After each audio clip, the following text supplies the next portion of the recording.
Recorded. And I would like to welcome everyone. I'm Amy Cloud. I'm the Executive Director of the Kentucky Chamber of Commerce Executives, our state association of chamber professionals.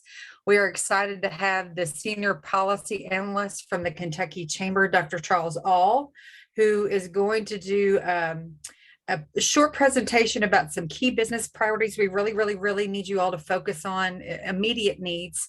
And we'll have some time for questions as well. I'm going to monitor the chat box.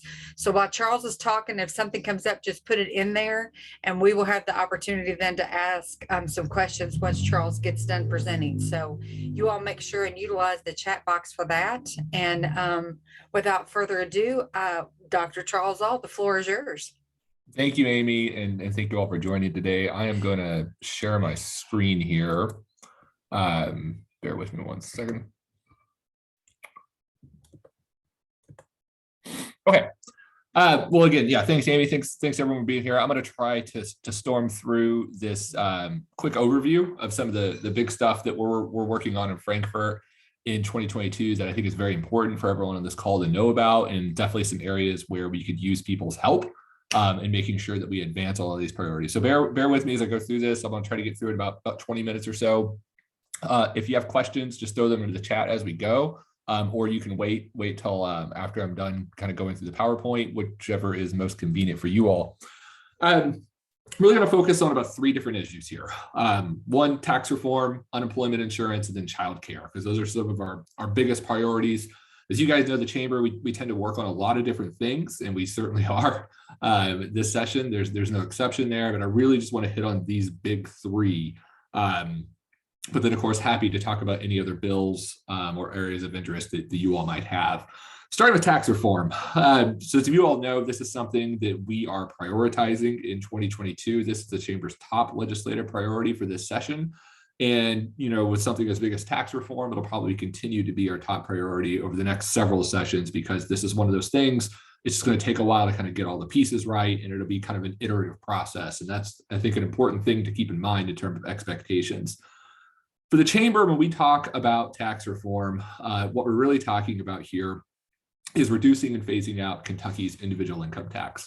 So we tax income at a rate of about 5%. That's our target, is bringing that down ideally to zero within a reasonable amount of time. There are a number of states that are taking action to do the same thing. As many of you know, there are several states throughout the country that already have zero income taxes. So Tennessee being the most obvious example along our southern border. Other states, though, are moving in that direction, if not to zero, but to much lower rates. Just this past year in 2021, we saw 13 states altogether take steps to reduce individual income taxes, which is a record. That's the most we've seen take that type of action since the 1970s. Looking ahead into 2022, there are numerous states that have already filed legislation, bipartisan legislation, I should add, with the goal of reducing individual income taxes. States like Indiana, Colorado, the list goes on and on. You can see it, but 2022 is going to be a huge year when it comes to tax reform. To move the ball forward on this issue, this is a huge issue. It's very complicated. People have all sorts of different opinions on it, but just as a policy concept, it is very complex to do something as easy as going from a 5% tax on income to a 4%, 3%, 2%, 1%, or even zero. There's a lot of complexity involved with that. To kind of help advance this, we've done a few different things. One is we partnered with another organization called the Tax Foundation. The Tax Foundation is a nonprofit think tank based in Washington, D.C. that specializes in tax reform, particularly at the state level. They've worked in several other states throughout the nation. They are our partners on this. So as we kind of think through issues, I'm working with them directly to kind of get their feedback on proposals, on different concepts. They're a really tremendous resource. One of the things that they did provide for us was November 2021, they released a report which did an analysis of Kentucky's tax code, where they recommended a host of different reforms that Kentucky could consider, including things related to individual income taxes, but also a whole other range of issues as well. This has been a very impactful report. Legislators are reading it. Some of them are pointing to specific parts of this report to talk about decisions that they're making in regards to the public policy. So we've been very happy with the results from that. We also have been traveling throughout the state from October through December 2021. I went to, I'd say, 12 different cities throughout the state to kind of talk with local business leaders and local chambers about tax reform and some of our goals there, and to get a lot of feedback. And then, of course, we've been doing a ton of legislative advocacy. We've been meeting with legislators, meeting with folks in the governor's office, talking about what makes sense for tax reform and learning how we can be helpful and to kind of continue just keeping this process moving. Another resource that we provided on this issue earlier this week is actually another report. So we have the Big Tax Foundation report. We wanted to do sort of a smaller version of that report to really distill the type of information or the type of priorities that we're pursuing when it comes to tax reform. Because the Tax Foundation report, it's something like 80 pages long. We wanted something that was quicker, digestible, and kind of really focused in on, this is an important report. Here's the stuff that we're most focused on when it comes to tax reform. So that's available on the Chamber website. I encourage everyone to read this. It really provides some good economic data, talking about why we think tax reform is so important to Kentucky's future, looking at things like population growth, GDP growth, personal income, workforce participation, and how all those different things tie in to tax reform. But we really make a strong case for it. So I'd encourage you all to take a look at that document when you get a chance. In terms of where this is in the legislative process, here's what I can tell you: is it is coming. We will see a bill at some point in this legislative session that is a significant tax reform package. When that's going to happen, I don't know.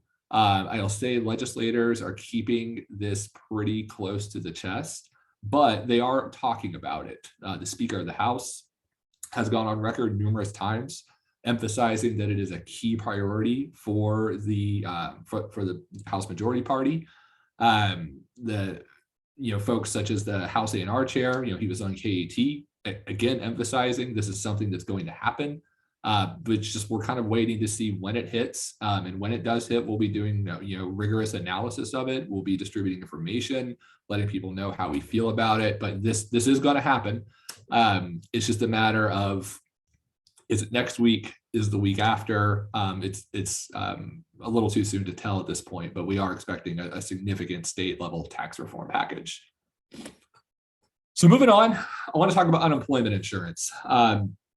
This is often one of those issues that I think the general public looks at as kind of often a mundane issue. It's very technocratic, very complicated. Most people had never really spent much time thinking about unemployment insurance until we got into the pandemic, when it was not only in the news everywhere, but it was also a part of a lot of individuals' lives because we saw such a huge surge in unemployment insurance. As business leaders and as local chamber leaders, you all know, however, that unemployment insurance is very, very important to businesses. Businesses not only pay unemployment insurance taxes, so this has a direct impact on their bottom line, but unemployment insurance also ties in very closely to things such as workforce development, workforce participation. So as difficult of a subject as it can be, it's one of those issues that we can't take our eyes off, and we really need to watch it very closely.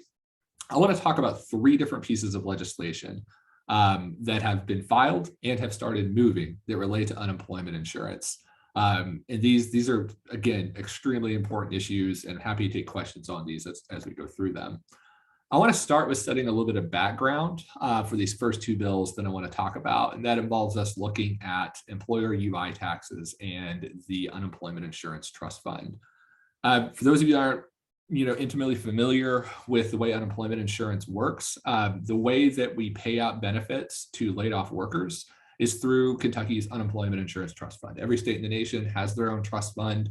This is the primary pool of money that we use to pay out those benefits. A key thing to remember about Kentucky's UI trust fund is that it is funded solely through taxes paid by employers. So employees do not pay into this. Generally, the state isn't pumping money into it. This is solely dollars that are paid into by employers. And then when a laid off worker makes a claim and receive benefits, this is where that money comes from.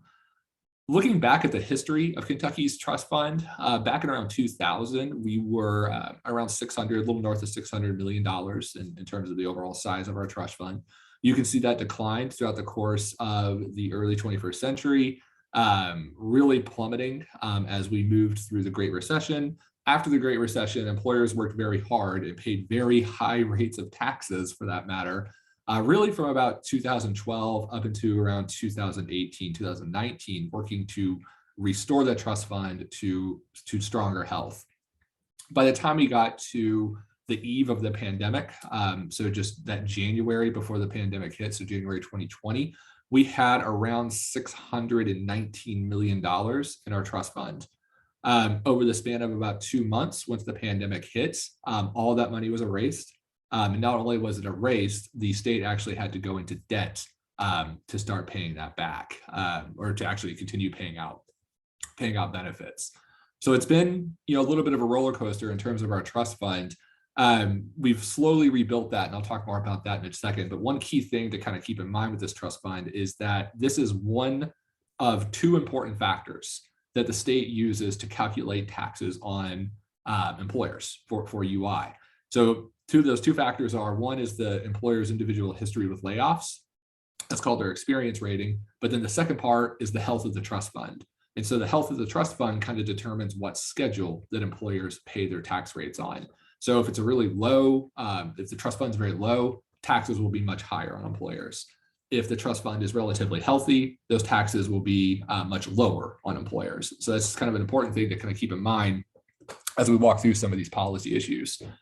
When we entered into 2021, we were facing a couple of different problems when it comes to employer UI taxes.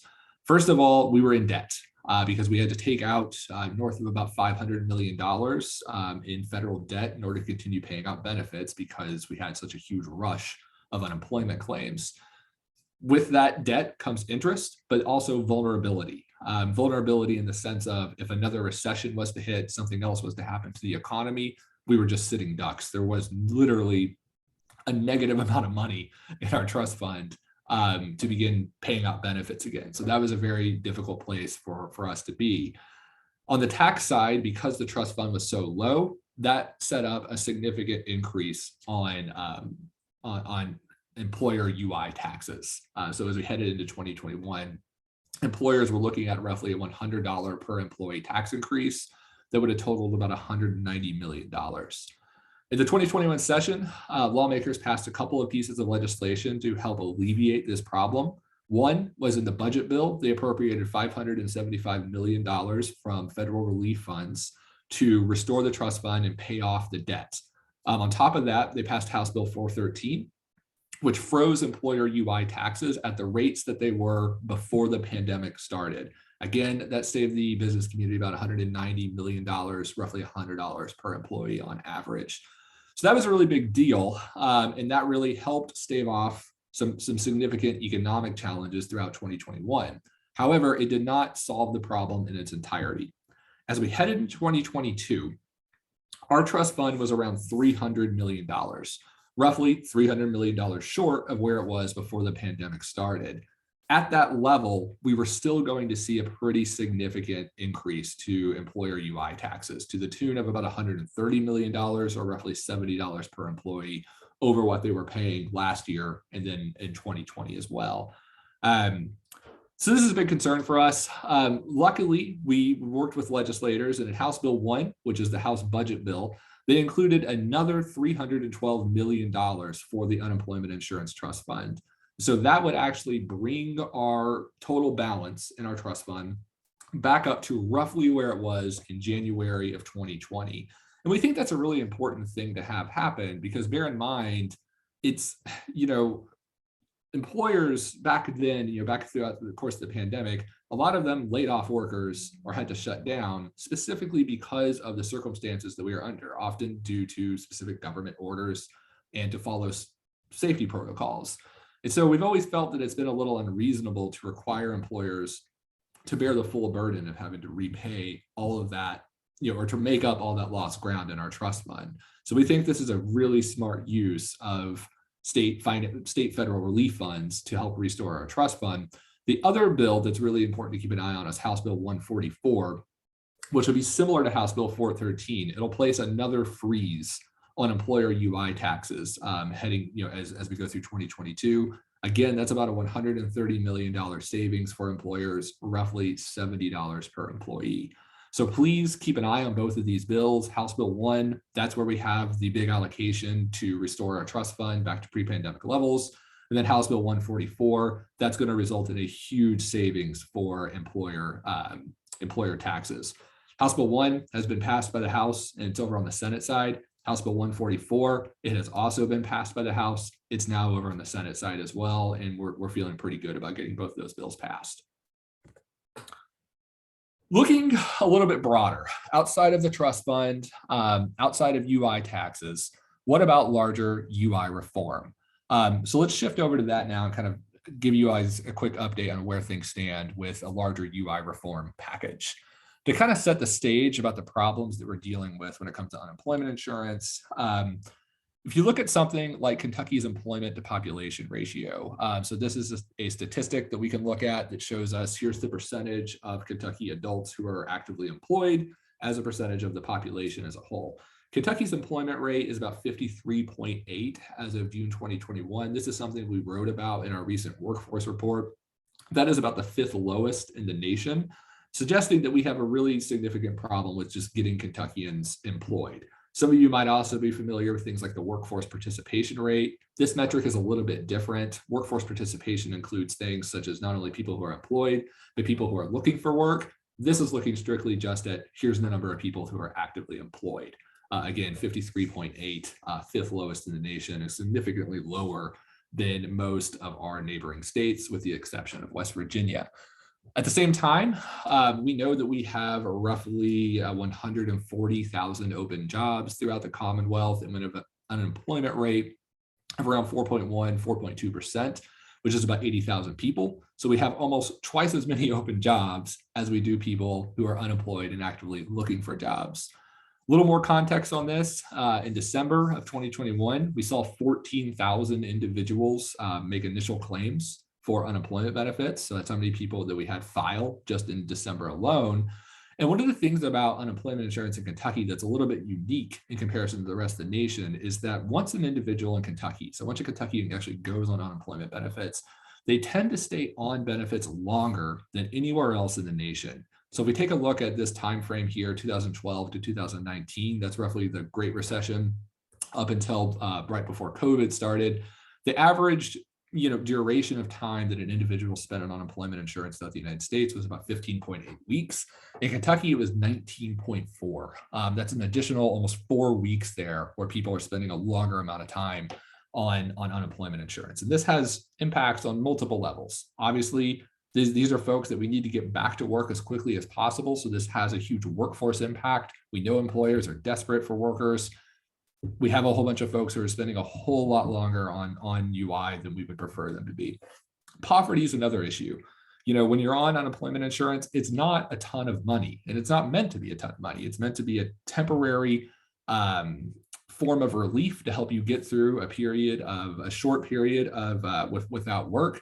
And so when we have people spending a significant amount of time on unemployment, that's a significant amount of time where they're not really all that able to support themselves, support their families. So it's ideal if we can get them off of UI as quickly as possible.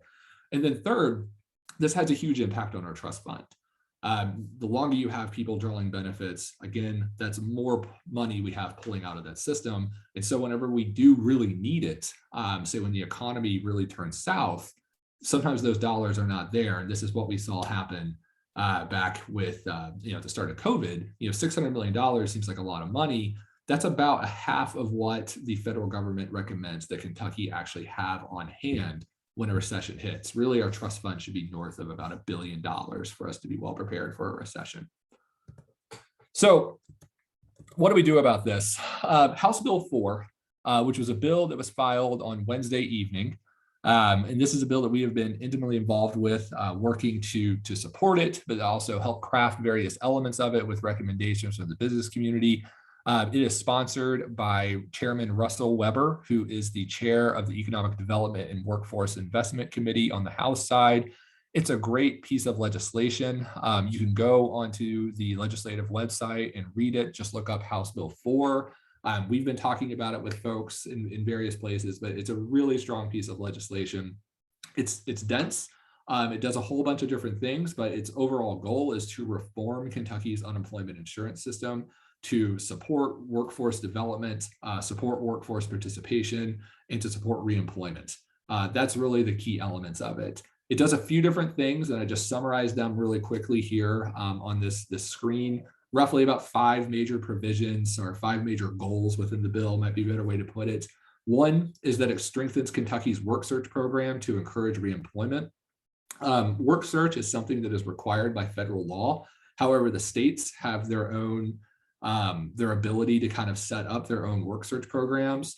Kentucky has historically done the absolute bare minimum when it comes to enforcing its work search requirements. This bill would dramatically change that by strengthening our work search program in a variety of different ways, again, with the goal of making sure that laid off workers are well equipped, have appropriate expectations for looking for work and finding that next job as fast as they can. Another provision is that we connect the maximum duration of benefit weeks to economic conditions in order to support employment and make sure Kentucky is prepared for future economic downturns. Let me tell you exactly what that means. Under current Kentucky law, if you are eligible for unemployment benefits, you are automatically eligible for 26 weeks. That is regardless of what the economy looks like. If the economy is booming like it is now, we just got the December jobs report or the January jobs report from this morning that showed enormous economic growth all throughout the country.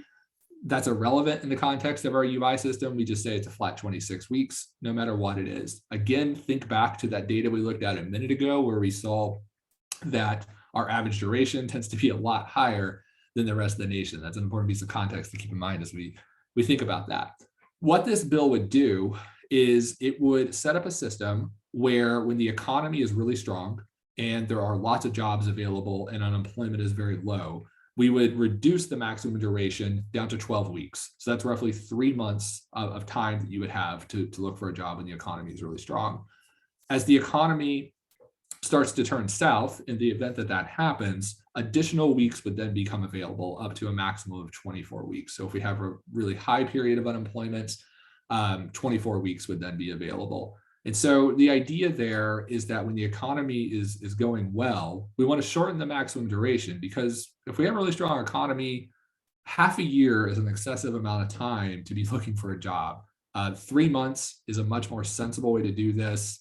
And by doing this, we could encourage those workers to, again, find reemployment more quickly, but we can also cut down on how much cash that we are pulling out of the trust fund. And that way, when the economy does turn south, we know that those dollars will be there for laid off workers when they need it. This is a concept that is not brand new. Other states have been doing this for almost a decade. Florida is a good example of that. Georgia, North Carolina, Kansas does this. Idaho does it. Tennessee passed legislation in 2021 where they are now transitioning to this type of system. And those states that have done it have seen a lot of benefits from doing so. So we think this is something to really help out Kentucky.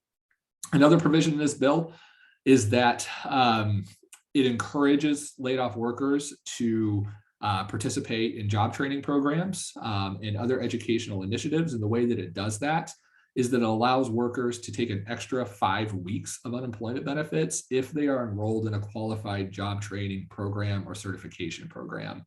This is an idea that we took from Alabama that we think makes a whole lot of sense. They've seen some success with it.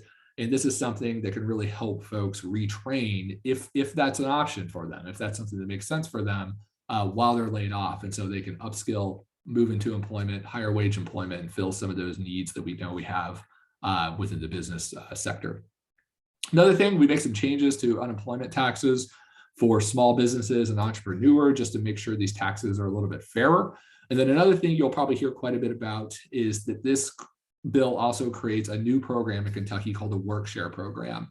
Work-Share is essentially a program where if you're an employer and you're thinking about laying off employees, this gives you an alternative to that by essentially reducing their hours and allowing them to receive partial benefits. About 27 states throughout the country do this. Kentucky does not have one of these programs. We think it can make for a really good addition. So that's House Bill 4. This is a really big bill. It's a big piece of legislation, but I would encourage you all to take a look at it. Happy to take questions on that here in just a minute. So I know I'm going a little bit over. I just checked my clock there, so I'll try to storm through this next section. I do want to mention childcare. We are working on some really important legislation related to childcare. I know I've had a chance to visit several of your all's communities over the past few months on our Time to Compete tour. Pretty much every single one of those conversations, childcare came up. So I want to make sure we hit on this. Obviously, childcare is a huge component of the workforce crisis. We've heard about that all throughout the state. The problem kind of breaks down two different ways. One is simply availability. Over the past decade or so, we've seen a significant decline in the availability of high quality childcare opportunities for children and families. During COVID, we saw an even greater decline, losing about 8 to 10% of our childcare providers throughout the state. The other side of this is cost. It's very, very expensive for families to afford. In Kentucky, averages range from about $7,000 to $9,000 a year for one child. That's just for one child. So these are very expensive things. They're often just as expensive as rent or a mortgage in many cases. So what are the solutions? How can we help solve this problem? One is we are working on legislation that would preserve a lot of the investments that have been made over the past year in our child care assistance program. The child care assistance program is a very important subsidy program that helps low-income families afford child care. It's a critical part of the child care ecosystem. The state over the past year or so has been using federal relief dollars to really prop up CCAP, and that's been very beneficial to providers. Those dollars are going to run out though. Come October 2023, they all go away. So one of the things we are urging the General Assembly to do is to go ahead and start preparing for that and start laying down some state dollars to make sure that those dollars ultimately don't go away. They stay within the ecosystem because it's a very worthwhile investment that will pay off dividends down the road. The other part of this solution is the one that I'm most excited to tell you all about because it's a chamber-led initiative that relates to private sector engagement. Let me just pull up a couple pieces of data to kind of show you guys about what we're thinking about. So this is a quick chart here from the U.S. Chamber of Commerce. They did some surveying looking at the percentage or the percent of parents who report leaving the workforce for the following reasons. You can see down at the bottom here, more than a quarter of respondents said they can't afford childcare. There's other reasons as well, availability, things like that. But that's something that really caught our eye is this lack of being able to afford high quality childcare. If you take a look at another piece of data from some surveys they run where they talked about, what types of childcare assistance is being provided by employers, and you see a variety of different things. But another thing that kind of caught our eye is the lack of childcare subsidies. So it's situations where you might have an employer who actually provides something like a stipend or a reimbursement to an employee to help them afford childcare. And so we got to thinking, what are some ways that we can help businesses do that? How can we help businesses offer that type of assistance to their employees to help them pay for childcare, help them afford childcare, which is a good thing not only for that worker and the child, but it's also a great thing for that business as well. Because if they can do that, talk about a powerful employee, attraction and retention tool. If you can help pay for those benefits, I mean, that's a huge thing. So what we're working on is a new public-private partnership that is modeled loosely after a partnership program in Florida called the Florida Executive Child Care Partnership, also known as the School Readiness Match. The basic concept here is a really simple concept, is if you are an employer who wants to offer some sort of stipend, as an example, to an employee, the state would come in and match that on a dollar for dollar basis. The question I usually get when I talk about this is, am I talking about a tax credit? I'm not. This is not a tax credit. Instead, the way it works is if you're an employer and you offer an employee, say, $250 a month as a stipend to help them pay for childcare, the state will then step in and match that on a dollar for dollar basis, effectively doubling the size of the employee benefit. And I think, for a lot of employers out there, if you told them, hey, there's this way you can double the size of an employee benefit, that's a pretty powerful tool that I think a lot of employers are very interested in being able to do. This is a key partnership. I want to emphasize that. The way this works is that the employer, the employee, a child care provider, and the state are kind of all entering into this partnership, agreeing to kind of share this process and be partners together. We're working through the legislative details of that right now, but we're getting very, very close, and we have a great model that we could use for this. There will be some eligibility requirements that will be included in here. For example, the childcare provider has to be a high quality childcare provider. We're also making sure that some of the funds that will be used in this program go specifically to small businesses. We're also making sure that some of these funds are carved out for our rural counties, so we don't just end up seeing all the funds go to just urban areas, for example. But we're very excited about this bill. We think it can do a lot to help families make childcare more affordable, and hopefully remove those situations where, you know, a working parent decides they have to just leave the workforce because they can't afford childcare. Again, if you want to stay home and with children, that's absolutely fine. We don't want to prevent anybody from doing that, but we want to remove that sort of necessity of them having to do it because of affordability. We also think this could be really great for workforce retention, workforce attraction for businesses. And finally, this is a really critical thing for the childcare ecosystem as well, because it could help provide some financial stability to that very fragile ecosystem. So we're excited about that bill. We're working on this with Representative Samara Heverin, and we are hoping to file that next week. Ideally, it's a complicated piece of legislation. We're just putting on fine-tuned details. Real quick, just to make sure everyone knows the different ways that you can keep track. I know Amy does a wonderful job of keeping everybody updated on what we're up to. We do have our Frankfurt Inside Out email that goes out every Friday. That kind of gives you a quick rundown of some of the major stuff that's happened in Frankfurt. You can also see the bottom line. That's our news site where we show a lot of legislation we're working on, talk about issues. Then also, if you just go to the Chamber website and look for key bills, you can see the numerous bills that we're tracking. Some of them we support, some of them we don't support, some of them we're just keeping an eye on, but we're always happy to answer any questions that folks might have about those bills. What can you do throughout this legislative session? There is a lot. I think one of the most important things that I'd recommend to any business organization in the state is make sure you have a mechanism for taking positions on issues, and ideally taking positions on specific bills. So just be prepared to do that, have a good system for it, and be ready to go. Be sure to talk to your legislators, text them, call them, bother them relentlessly about issues that are important to you. That's their job, to hear you out on these things. So don't hesitate to reach out to them. Certainly encouraging folks to write letters, write op-eds. That's absolutely critical. Participate in phone to action campaigns. And another one I want to make a specific call for is lend your logos. And what I mean by that is, we have numerous one-pagers that we can hand to legislators.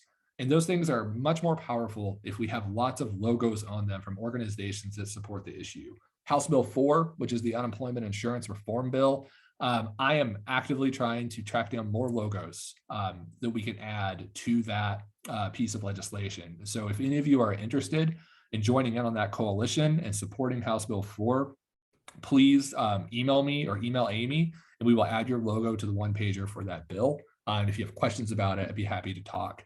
And then finally, activate your members, get them fired up on this stuff. As you guys know, when it comes to legislators, they love hearing from you, right?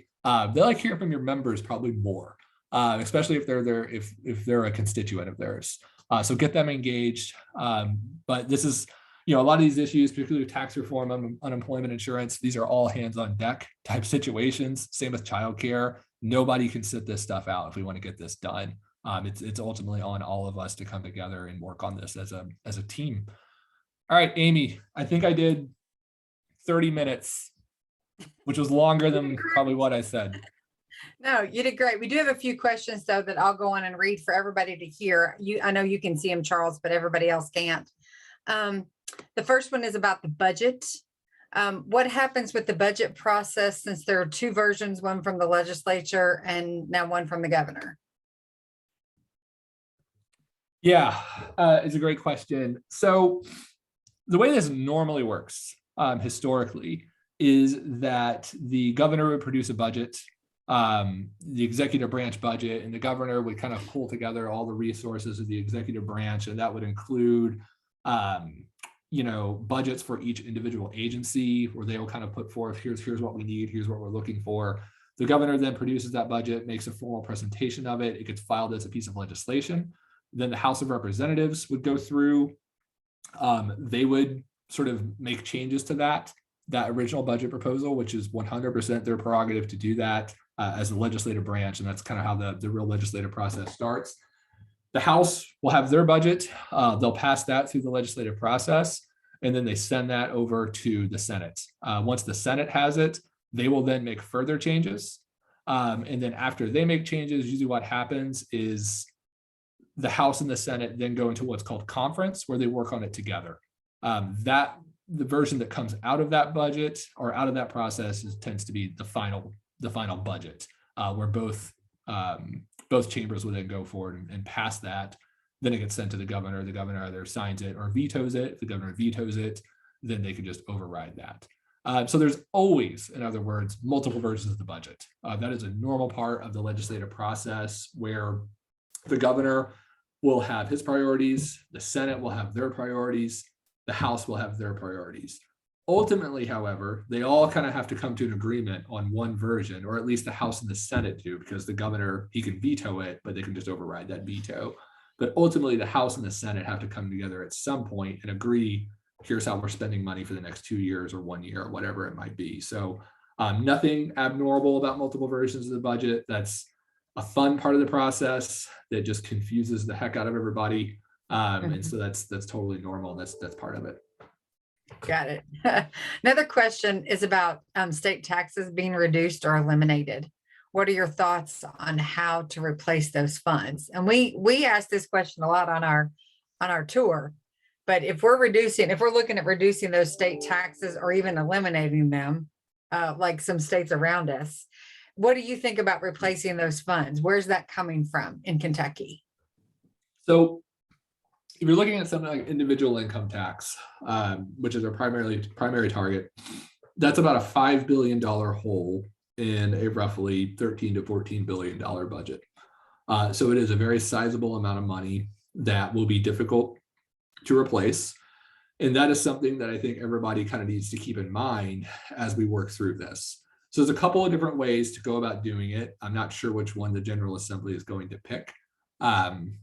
But there's a couple of ways to go about doing this. One is you can offset that loss in revenue through other taxes. So that would include things such as sales taxes, property taxes. Property taxes, they're probably not going to touch. I just don't see a whole lot of interest in making any adjustments to property taxes. So that kind of just leaves you with sales taxes. With sales taxes, you can either increase the rate, which can bring in significant amounts of more revenue. Kentucky currently taxes at about 6%. We do not have any sort of local sales tax. To kind of build some context there. Tennessee, their combined state local rate is close to 10%, which is one of the highest in the nation. So we could grow that sales tax a little bit and still remain reasonably competitive with a lot of other states throughout the country, because we do have a slightly below average sales tax. The other way you go about this, though, is by broadening the sales tax base.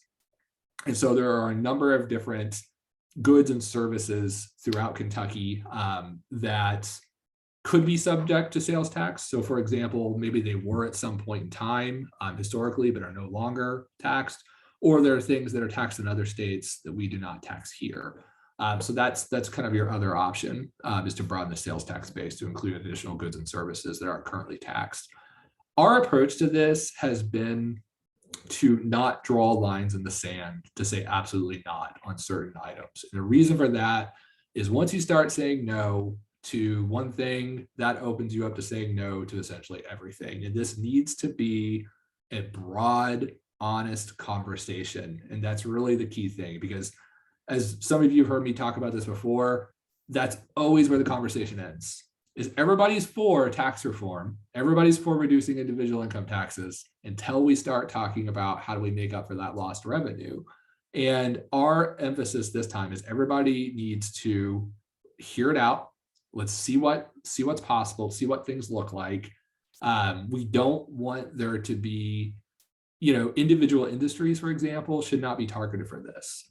We kind of all need to be in this together, but we are strongly encouraging everybody to think about that larger goal and the benefits that could come to the state as a whole of reducing individual income taxes. Think about population growth. Think about putting more money in the pocket of everyday Kentuckians as we're dealing with things like inflation. Think about small businesses that could benefit from having their taxes cut when they're trying to increase wages for their workers. So, sales tax increases, broadening the sales tax base, those things are painful, but we're encouraging everyone to keep an open mind and not draw any lines in the sand. I want to get a little wonky for one second. There is sort of another method that other states have used to whittle down individual income taxes, and it's through a method called revenue triggers. This is deep, nerd policy stuff.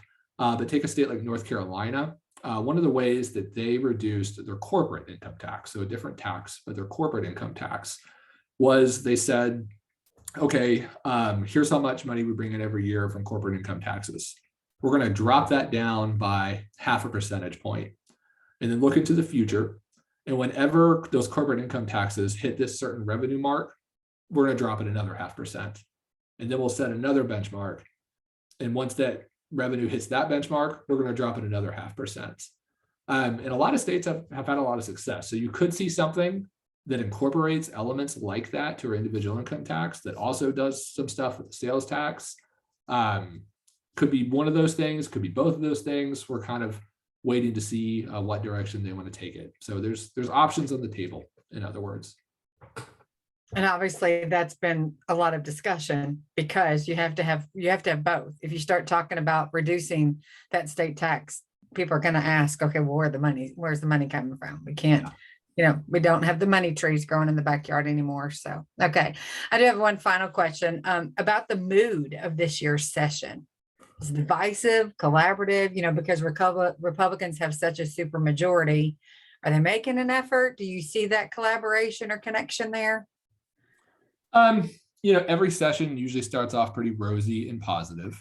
And then by the end of it, it's more of a Lord of the Flies type situation where it's, people have divided up into camps and it gets a little more divisive. I will say, this is an election year. It's also a redistricting year. And so anytime you have both of those elements involved, I do think that makes collaboration a little bit more difficult. So we actually started this session off with redistricting. Redistricting is always contentious, not only between parties, but within parties as well. And so, the first few weeks were dominated by redistricting. They passed the redistricting bills. The governor, vetoed them. They overrode those vetoes. That always, I think, kind of, makes the mood a little more sour than anybody would prefer. But, I know with some of the bills that we've worked on, we've been working with folks in the executive branch and in the legislature.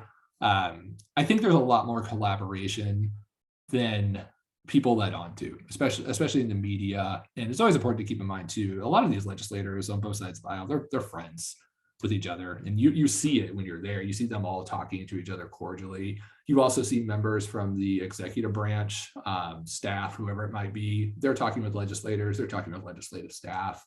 So I think behind the scenes, there is more collaboration than it might appear. So there's, people are working together, people are talking, people are friendly.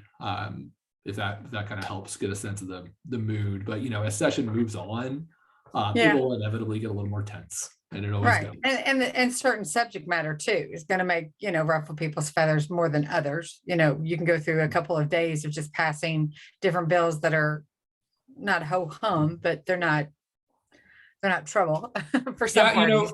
One of the things I always point out too is at the end of a session, go and look at vote counts. And the vast majority of legislation that gets passed is passed on a bipartisan basis and not vetoed by the governor. The governor signs it. The vast majority of bills will be those types of bills. The ones that we hear about in the media, though, the ones that kind of get the most attention in social media, for example, those are your divisive bills, and kind of creates a perception that everything is divisive, everything is combative. Whereas if you just kind of sit back and watch a standard day on, say, the House floor, bills are being passed, 80, 90 members. They end up going to the governor signs them, they become law. That's the norm. The divisive stuff is really the exception. Right. And it's for the drama, Yeah. News isn't exciting when everybody's getting along, right? Yeah. I don't think we have any more questions. Those were good questions. I appreciate you all participating, but no, we're here. It's not just me and it's not just Charles, but our entire public affairs department is at your all's disposal. I know today, later on today, and every Friday at 2:30 Eastern time, we do have our Friday calls that you all have been invited to attend. If you need an invitation, if you need the link to that, just email me as soon as we get off this call. My email is acloud@kychamber.com. We'll get you plugged into those Friday calls. That's a great time to understand like what's happening right now, what's happened this week, what's happening next week. It's also a great opportunity for you to reach out about specific bills when you have questions, whether it's you in particular have the question, or you have a business member that has a question, someone in the community that doesn't understand. And if you want to know what your state senator or representative and how they're voting, we might have some insight into what your folks are doing up in Frankfurt, even if you don't know. So please get on those Friday calls. Again, that's at 2:30 Eastern time every Friday during session. If nobody else has any further questions, I will let you guys go because it's a snowy, icy day. It seems to be a really busy day. Everybody's getting caught up in the office, but I do appreciate you all taking the time to join us. And as always, Charles, thank you for your insight and your help in getting us through the session. We appreciate it. And I will let you all go. Y'all have a wonderful day. Thank you.